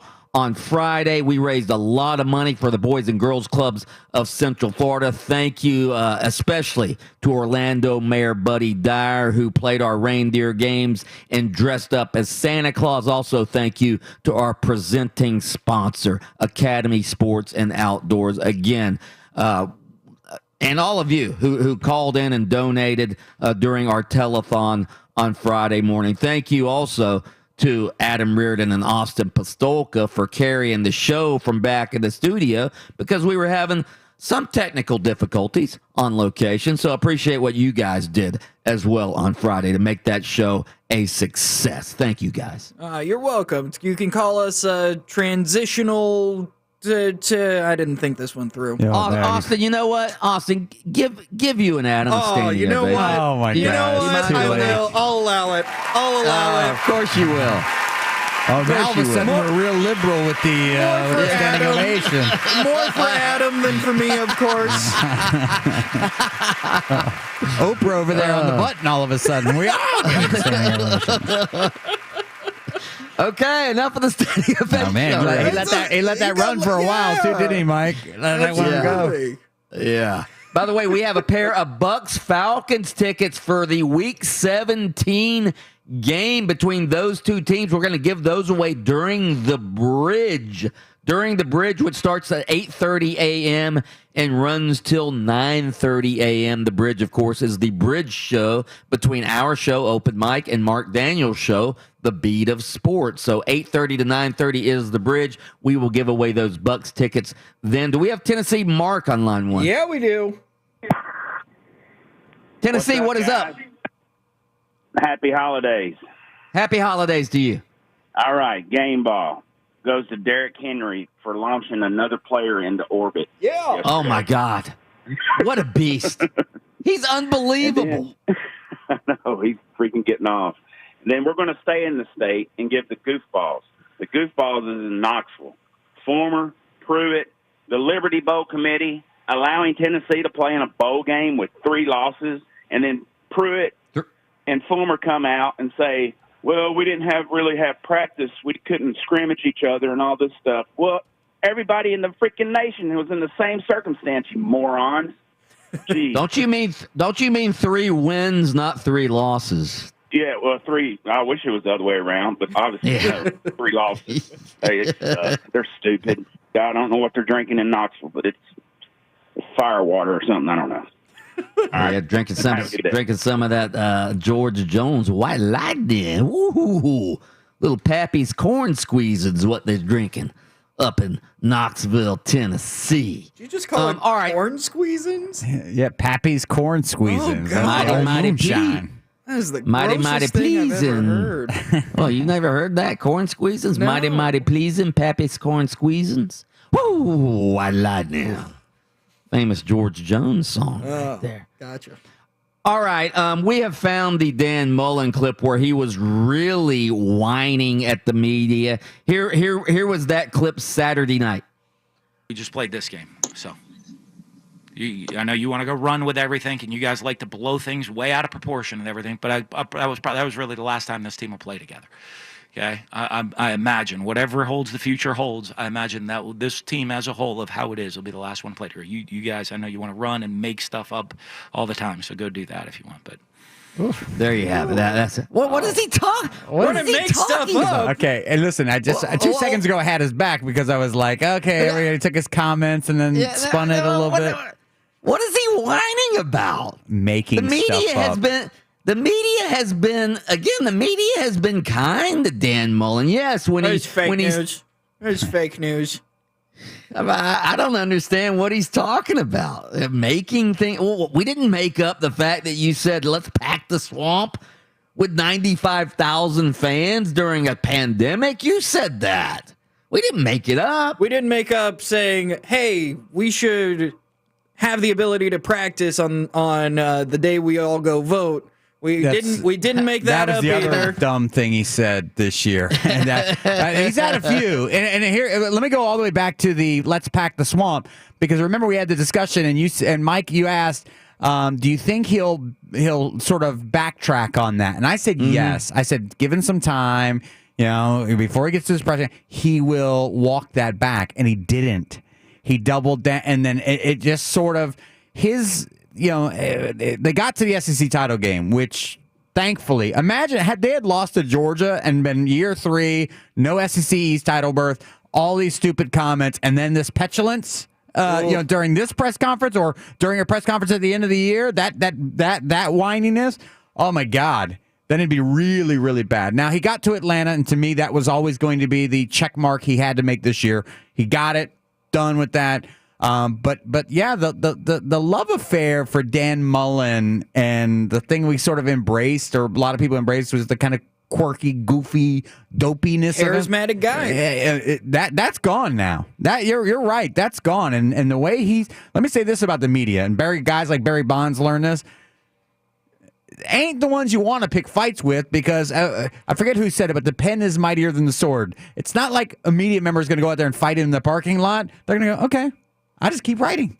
Obviously, it gets underneath your skin, and that not doing himself any favors. Now, again, I think he's a little bit emotional, but yeah, but again, why is he blaming the media for some of the comments he made? Even because he doesn't want to blame himself. Because he doesn't want to blame himself. He doesn't think his comments are bad. Okay, but even his own athletic director, Scott Strickland, essentially said, yeah, Dan needs to talk about things he knows about, like playing, calling plays. That was his athletic director who said that after Dan Mullen said, let's pack the swamp with 95,000 fans during a pandemic. I think we're starting to see a side of Dan Mullen. Maybe that. Remember when the Gators hired Jim McElwain and when Jeremy Foley was the AD, and Dan Mullen wanted the job even then, and Foley did not like Dan Mullen from his days as the offensive coordinator under Urban Meyer. I think we're starting to see sort of the arrogance that Jeremy Foley didn't like. Now, not saying he still shouldn't hire Dan Mullen instead of Jim McElwain, but maybe we're seeing why Jeremy Foley didn't hire Dan Mullen 4 years ago, right? Well, think about this. 6 years ago. Think about this. With Dan Mullen, coming into this season, Dan Mullen was well liked, and he was sitting pretty. He had the best returning quarterback in the SEC. He had a football team that they all thought could go and win a national title, and then he said things that chipped away at his own confidence. And he said things that chipped away at what people thought of this Dan Mullen and of this great coach, this great guy. Of course, he is going to be down in the dumps to where his team didn't live up to the expectations that he thought they had, and he's no longer the liked coach that everyone wants to talk to at SEC Media Days. They go to him instead for the prickly pear comment. His whole life has changed over this year because of comments he's made. I still think it's funny that you said Jeremy Foley didn't want to hire him because of his personality. They had probably a bigger weirdo. than Jim McElwain. Jim McElwain, bigger weirdo. Who turned out Jim McElwain. Initially, you thought Jim McElwain was a funny guy, and then you quickly learn. In fact, I've heard that Jeremy Foley, after about a month, knew that he made a mistake when he hired Jim McElwain. Man. That's what he said. I got to get the hell out of here before this thing blows up in my face. All right, let's pause for station identification. WYGM Orlando, WJRR HD2 Cocoa Beach, FM 96.9 The Game, the home of Orlando City Soccer Club. You feel that? I can feel it. We're about to blast off. Just hook it to my veins! It's time for the blast. That's right. It's time for the blast, and we've got all the popular polls up on 96.9 The Game on Twitter, at 96.9 The Game, or at The Game Jacks. We start off with the open mic thought-provoking daily poll. Which team got shafted the most by the College Football Playoff Committee? Was it Cincinnati, Coastal Carolina, or Texas A&M? Well, you know how I feel. This isn't a college football playoff. It's not a college football playoff committee. It's a Power 5 invitational committee because group of 5 teams simply cannot get in this playoff. Cincinnati got shafted this year. Coastal Carolina got shafted this year. But I'm going to vote Cincinnati on this one. They were 9-0. They won the American Athletic Conference. They were good last year, so it's not like they just came out of nowhere. Cincinnati got shafted, and shame on the College Football Playoff Committee and the entire system for essentially telling an entire group of teams from group of 5 conferences that you aren't good enough. There's no room at the end. There's no seat on the bus for you because you are inferior, and we're not going to let you in to our college football playoff invitational. Think about this, and Mike, you brought this up. A 3-loss Florida team is still in front of Cincinnati, who's undefeated. You want to know how far away you are from respect in that room? It's that a 3-loss team who lost to a really bad LSU team with 50 scholarship players on it is still ranked in front of you in the college football playoff system. Those teams have no chance. So they got screwed. But if you're just talking about, hey, of the Power 5 teams who deserve to be in, there's only one to vote for. You could make a case for Texas A&M just at the end of the year. For them, they didn't have the marquee win, or at least their marquee win wasn't as good as Notre Dame. So I'm okay with Notre Dame over them. Plus, Notre Dame's to bring more eyeballs to the television set.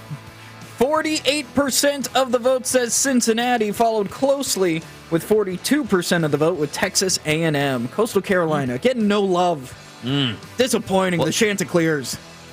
Supplemental poll number 1. Should the Gators consider the close loss to top-ranked Bama in the SEC championship game as a moral victory? Yes or no? You know how I feel about that. This is the Florida Gators we're talking about. It's not the Vanderbilt Commodores or the South Carolina Lamecocks. Those are the type of programs that have moral victories. The Gators have been to the mountaintop in the SEC. They've won national titles. They've won SEC titles. They should not be feeling good about themselves because they covered the spread in the SEC championship game. You should never feel good when your team scores 46 points and loses. When your team gives up 52 points and 605 yards and your coach makes clock management blunders that may have cost you the game, why should you feel good?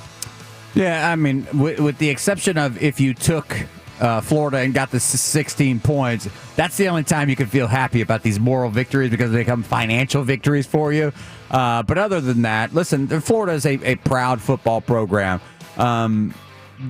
Moral victories don't translate into trophies, and they don't translate into berths and into the playoffs. That's where you want to be. You want to be a national champion. They know what the flavor that champagne tastes like. They want to get back there. Moral victories doesn't get you there. So go ahead and I'd couch the moral victory talk. With 70% of the vote, no! I want winners, dang it! That's what the poll is saying. 70% of the vote says no. Supplemental poll number 2. Who should Bianchi vote for when he fills out his Heisman Trophy ballot today? Is it Kyle Trask of Florida, Mac Jones of Alabama, Devonta Smith of Alabama, or Trevor Lawrence of Clemson? Anybody from Alabama, for crying out loud. I truly am. The ballots are due today at 5:00 p.m., and I'm still torn. I'm at Kyle Trask, obviously local guy from the state of Florida, led the nation in passing, elevated the Gator offense to something it hasn't been this good since the Spurrier days, the Gator offense. And Mac Jones is good. I mean, he won the game on Saturday, as Adam pointed out. Well, I'll let Adam make his statement. But I'm leaning toward Kyle Trask. But all those other guys, I mean, even Trevor Lawrence, if you're going to pick the best player in college football, talent-wise, it's Trevor Lawrence. He just missed some games because of COVID. So, again, I'm torn. When you vote, I mean, is your first thought who's the best player in college football, or do you open up the stat book first and have the stats sort of tell you who had the best year? No, you have to have. It's both, but again, you need to play a representative number of. Like I could never vote anybody from Ohio State as the Heisman Trophy winner. Justin Fields, I could never make him the Heisman Trophy winner. He only played 6 games. All right, so for me, the best player in the country is Trevor Lawrence. He's the best football player in the country, with all due respect to all the other guys and their numbers. I think Mac Jones, being the quarterback of the undefeated team who just beat Kyle Trask head-to-head, had better stats than him in that game as well. Head-to-head is going to make a difference for him. And then I think also Kyle Trask's numbers are padded in this sense that their running game was so bad that they didn't try to use it, whereas Alabama, half of their snaps go to the running game. And then their defense was better than Florida. So there were games that for Alabama were wrapped up midway through the third quarter, so no sense in having Mac Jones throwing deep to Devontae Smith, whereas Florida maybe had to get in a couple more matches because their defense was so bad, match teams score for score, and therefore Kyle Trask benefited from that. So I'd go Trevor Lawrence 1, Mac Jones 2, and then Kyle Trask 3, but really you can jumble those up and end up with a good 3 as well. With 49% of the vote, Kyle Trask wins this one. Home cooking. That's right. Second place was 22% with Trevor Lawrence, and Devonta Smith at 21% came third. So there you go. That's Florida fans. That's Florida fans trying to impact the voting here. Going, we're going to put Mac Jones way down the list here.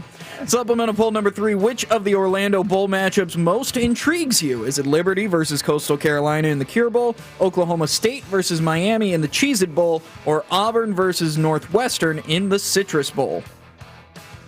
I'm going with the Cure Bowl.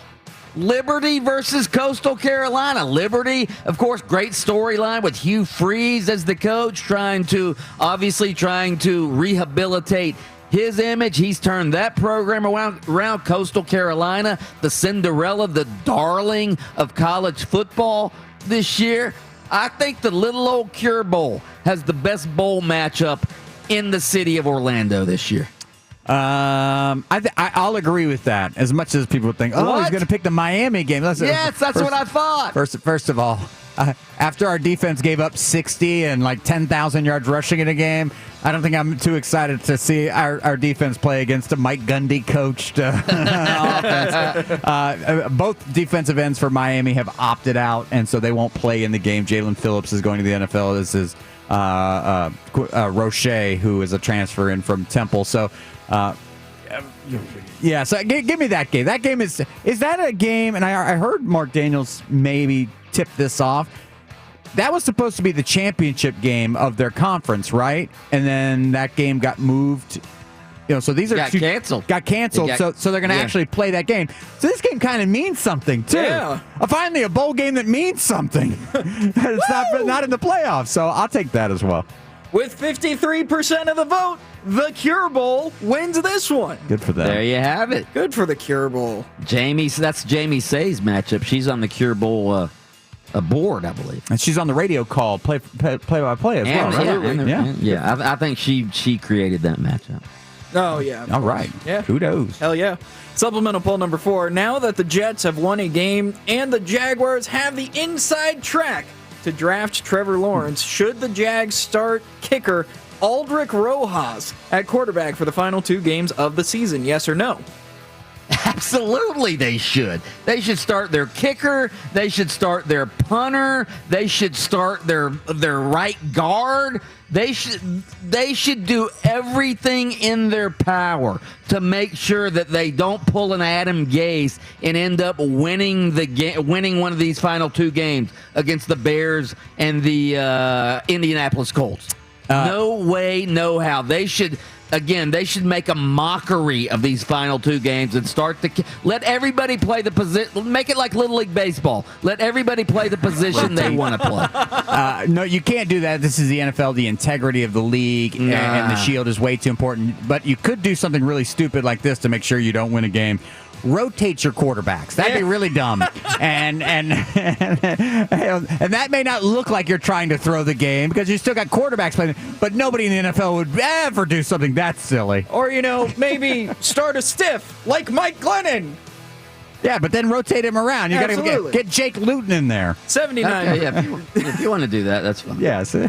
Also, you can get Jake Luton on Cameo, $30. $30 if you want a Jake Luton message for Christmas. There you go. 79% of the vote says yes. Start the kicker.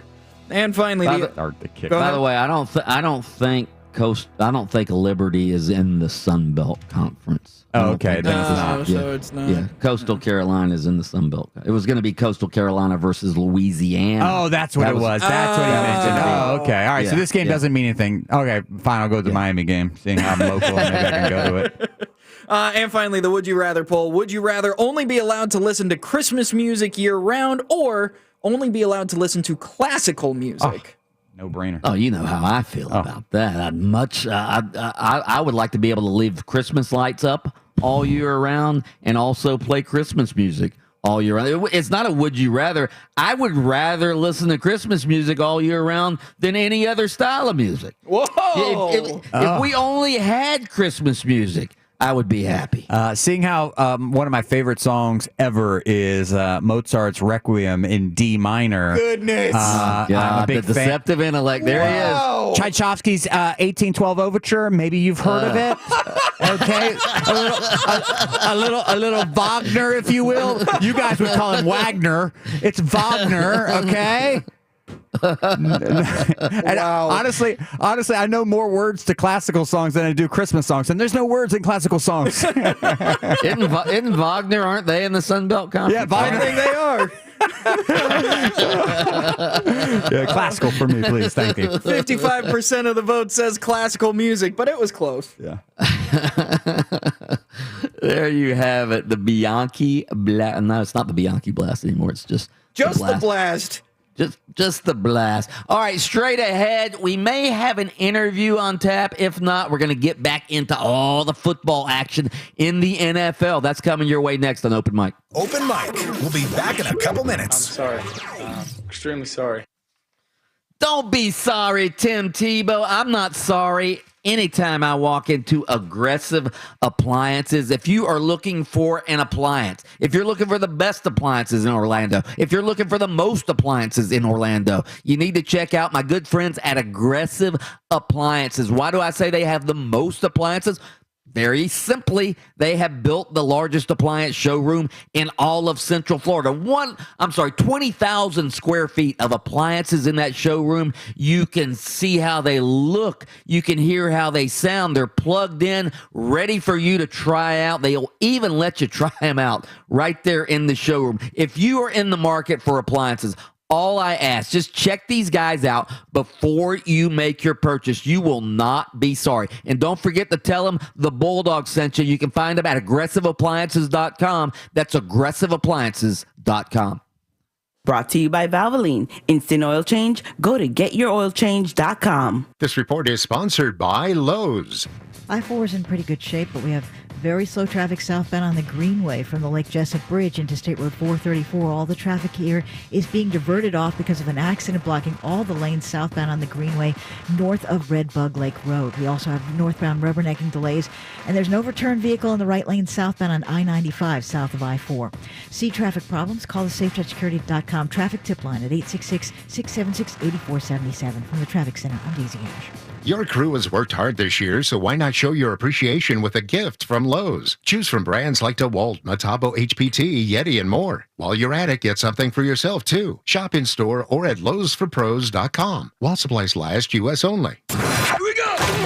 Here's the snap to Brady. Brady looks, pump fake, tips all the end zone, throws toward the end zone, into the club ball. Touchdown, Tampa Bay, Mike Evans! Hear every snap of Buccaneers football. We gotta be perfect, all right? Fire the cannons, get them going. Handoff, run the ball, Fournette slashes away.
I'll have a blue Christmas without you. I'll be so blue.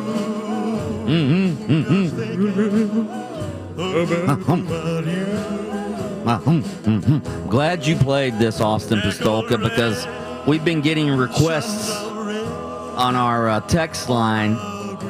Porky Pig singing Blue Christmas. Oh, no. Yeah. So I'm making that request for tomorrow. Porky Pig singing Blue Christmas.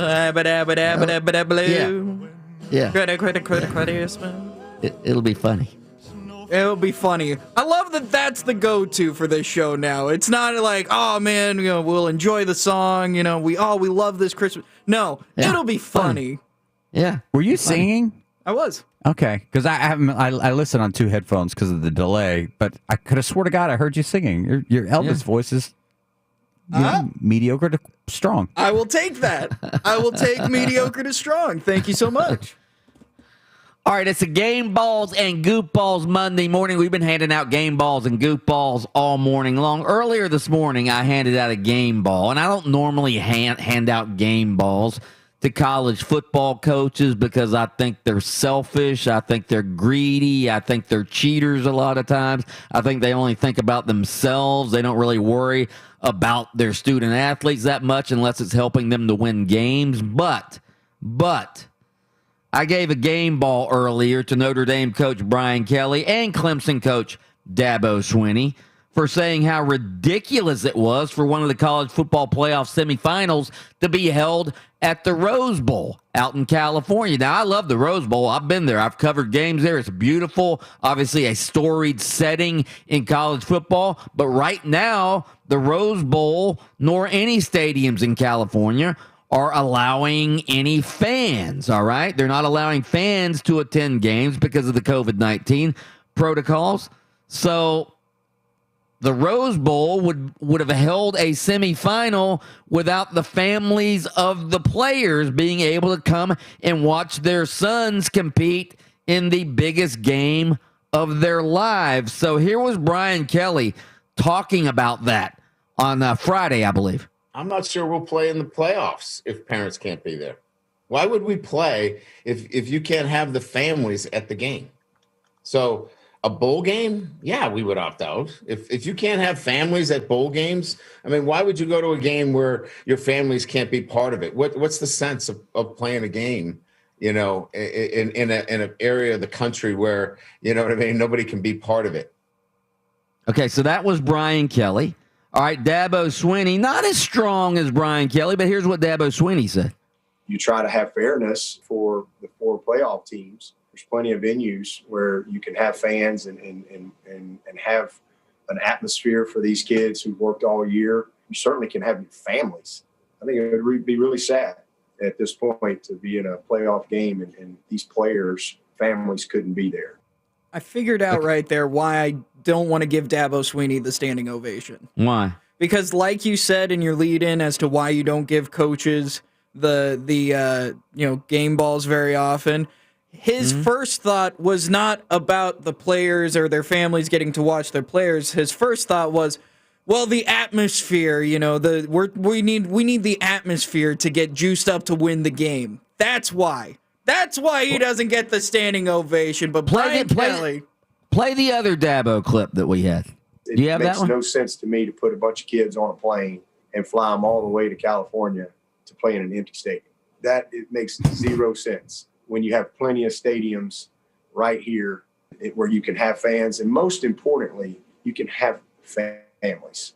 And there's a stipend involved too. Families get $2,500. It should be the same for all 4 teams as far as the opportunity that you have, fans, parents, etc. Okay, he said most importantly right there, the family. So no, Dabo gets the standing ovation too. Most importantly, the families. And you know what happened after Dabo Swinney, and more importantly, when Brian Kelly threatened not to play in the playoff? They changed it. Now the Rose Bowl no longer a venue for one of the college football playoff semifinals. And where'd they switch it to? Jerry World in Dallas, right? Yep. Yeah, they switched it to Jerry World. So that's an example of college football coaches, as Mark Daniels always says, if you want to invoke change in college football or college basketball, let some of these powerful coaches stand up and advocate for change. And that's what happened over the weekend with Dabo Swinney and Brian Kelly. And they forced the college football playoff committee's hand, because when they said it, the media jumped on it. People started calling the college football playoff a bunch of greedy bums, and they changed it. So give those coaches credit. Give them a lot of credit. In fact, I gave them a standing ovation earlier, and I would give them one again if Austin Pistolka would only allow it.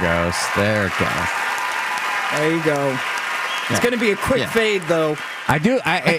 Listen, I'm encouraged by this action, because as I've heard coaches around college football and in the Power 5 conferences, these SEC coaches in particular, complaining about the 4-team playoff now and how teams are being omitted, as other people have been clamoring for quite many years. Maybe we get to this 8-team playoff I've been advocating for 20 years or so, and maybe we get to that quickly, because now some of the big name coaches are complaining that their teams or teams in their conferences are being left out now finally. So good. I'm glad to see college football will change if the right people start complaining. I mean, it would be great if you had a college football playoff right now that not only have the 4 teams that are already in it, Clemson, Alabama, Notre Dame, Ohio State, but if you had Texas A&M, if you had Cincinnati, hell, even throw in Florida if you want. Throw in Oklahoma, the Big 12 champion. Good Lord. Can you put in who won the Pac-12? Oregon. Yep. Yeah, put in Oregon if you want. Hell, again, 8 teams would be perfect. Perfect. 8 teams gives you the 5 conference champs. So you have to win your region to get into the national tournament, and it leaves you the wiggle room for an undefeated Cincinnati, an undefeated UCF as an at-large. And then Texas A&M, they would get in for their season. Yeah, or if what happened, say Alabama would have lost. You still want Alabama in. Then Florida and Alabama would have been 2 teams in. It gives you that wiggle room to say, hey, we just lost the number 1 team in the country in their championship game, but we still think they're one of the 8 best teams in the country. Clearly, it gives you that wiggle room. 8 is a perfect number. And this was the year to do it. This is the most frustrating thing. We saw it happen in baseball. We've seen the NBA make changes to their playoffs. Why couldn't college football do it in this year? Actually, what really stinks about this year is say Cincinnati's going to play against Georgia, right? Say Georgia has a bunch of opt-outs, right? So, I'm getting ready. Yeah, it'll be the same thing. Oh, they didn't really care about being in the game. Play the JV team. Louisville beat Florida, Utah beat Alabama, but they're not. Those teams can't get up for those games. So you never get the credit, because believe me, I was a guy way back when who said, no way do I want to see these Boise teams play against these Power 5. But what happened was, once they started doing it, they started winning. And I said, okay, well, maybe I'm wrong on this. Maybe Boise can compete with the Oklahomas. UCF can compete with the Auburns. The SEC elite. Yes, absolutely. So I was wrong. I'd love to see it in a postseason format, but now maybe the right people are asking for it as opposed to me. Just asking for it. And all this talk about how it would ruin the integrity of the regular season to go to 8 teams, that's a bunch of bull, because you'd still only be able to lose 1-2 games at the most to get into an 8-team playoff. So that's not ruining the integrity of the regular season. All right, straight ahead, Mark Daniels and the Bridge.